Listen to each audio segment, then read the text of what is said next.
అనంతరామ్ గారు నమస్కారం. నమస్కారం అండి.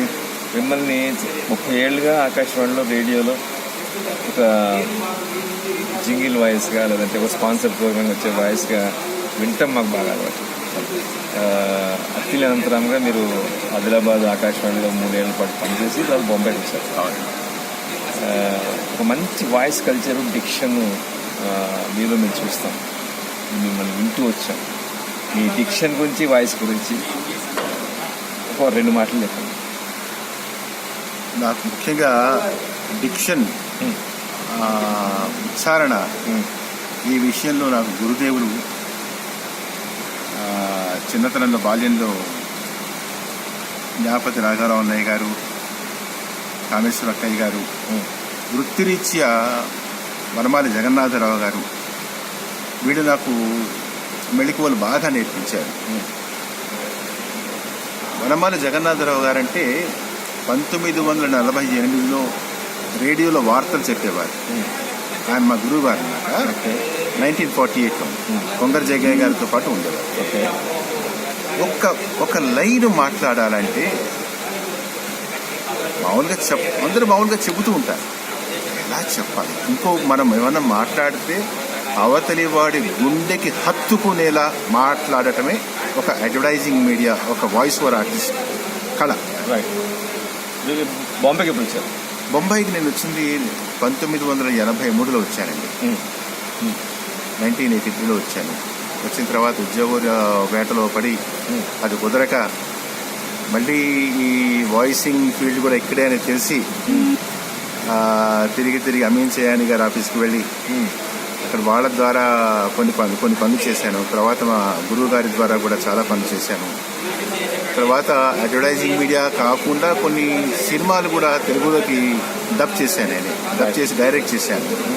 వాటిలో ముఖ్యమైనవి ఇక్బాల్ అనే సినిమా, తర్వాత కృష్ణ అనే సినిమా ముక్తా ఆర్ట్స్ వాడిది, సుభాష్ కే వాడిది, ఇంకా బాబులని బిఆర్ చోప్రా గారు వాళ్ళ సినిమా, కొన్ని సినిమాలు చేశాను. తర్వాత ఇంటర్నేషనల్ ఫిల్మ్ ఒకటి అమితాబ్ బచ్చన్ గారు వాయిస్ ఇచ్చారు, నేను తెలుగులో ఇచ్చాను, నేను రాసి ఇచ్చాను. అది మార్చ్ ఆఫ్ ది పెంగ్విన్స్ అని, అది ఇంగ్లీష్లో యూట్యూబ్లో ఉంది, తెలుగులో దొరకట్లేదు ఇక్కడ. అది చాలా బాగా వచ్చిందనమాట. అది ఉంటే చెప్పుకోవడానికి వీలుగా తెలుగు భాషని ఏ విధంగా మాట్లాడవచ్చు, నేపథ్య కళాకారుడి యొక్క బాధ్యత ఏమిటి, ఇలాంటివన్నీ ఒక బేసిక్గా తీసుకుని చెప్పుండేవాడు నేను. నా దగ్గర ప్రస్తుతానికి ఏమైనా చెప్పాలంటే సరుకునేవి దాచుకోలేదు. చాలామంది ఈ భాషా ఉచ్చారణకు సంబంధించి ఒక 2 సూచనలు చెప్పండి.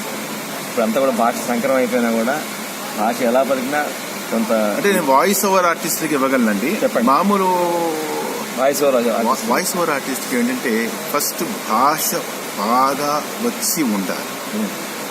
భాష రావడమే కాకుండా ఎంత చిన్న లైన్ అయినా కూడా, వాక్యం చిన్నది, వాయిస్ ఓవర్ అంటే వాక్యం చిన్నది, దాన్ని ఆకలింపు చేసుకోవడం రావాలి.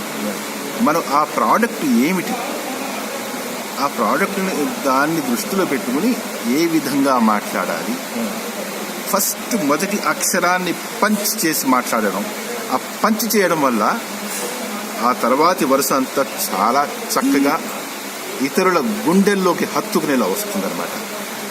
అందుకే పూర్తిగా ఆకలింపు చేసుకుని చదవకుండా చెప్పగలగడం రావాలి. చదువుతున్నట్టుగా ఉండకూడదు. ఇంకోటి మైక్ ఉంది కదా, అరవకూడదు. గట్టిగా అరవమంటారు కొంతమంది, మన వైపు అంతా అరవడం అలవాటు. నేడే చూడండి అని, నేడే చూడండి అది చక్కగా మార్ధవంగా చెప్పచ్చు. అప్పుడే అవతలి వాడి గుండె రియాక్ట్ అవుతుంది. ఆ ఉత్పత్తి, ఆ ప్రోడక్ట్ కొనడానికి మనం తోడ్పడాలి. వాయిస్ ఓవర్ ఆర్టిస్ట్ అంటే ఏదో చెప్పేసి డబ్బులు తీసి వెళ్ళిపోవడం కాదు. అందుకే ఒక లైన్ అయినా సరే ఒక పూజగా, ఒక యజ్ఞంగా తీసుకోవాలి వాయిస్ ఓవర్ ఆర్టిస్ట్ అనేది. థ్యాంక్ యూ అనంతరామ్ గారు. థ్యాంక్స్. నమస్కారం.